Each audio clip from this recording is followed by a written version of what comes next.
লখিমপুৰ জিলাত দিনক দিনে বৃদ্ধি পাইছে কৰোনাত আক্ৰান্ত ৰোগীৰ সংখ্যা, যাৰ ফলত জিলাখনত গণসংক্ৰমণৰ আশংকা কৰা হৈছে। শেহতীয়াকৈ জিলাখনত এগৰাকী মহিলা, এখন হোটেলৰ স্বত্বাধিকাৰী আৰু মেনেজাৰৰ দেশত ধৰা পৰিছে COVID-19 উপস্থিতিৰ কথা। কণা নদীৰ আহা হোটেল আৰু ৰেষ্টুৰেণ্টৰ মালিক মহানজ্যোতি কলিতা আৰু মেনেজাৰ ধীৰাজ বৰাৰ দেশত ধৰা পৰিছে কৰোনা পজিটিভ। ইয়াৰে মহানজ্যোতিৰ পৰা বিভিন্নজনলৈ সংক্ৰমণৰ আশংকা কৰা হৈছে। ইফালে মহানজ্যোতিয়ে গাঁৱৰে কেইবাগৰাকী ছাত্ৰ-ছাত্ৰীকো টিউচন কৰিছিল।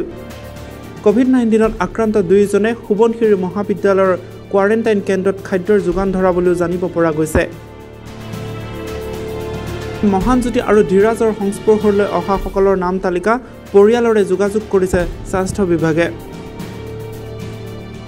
লখিমপুৰৰ পৰা ব্যুৰো ৰিপৰ্ট, নেশ্যন টক্স 24।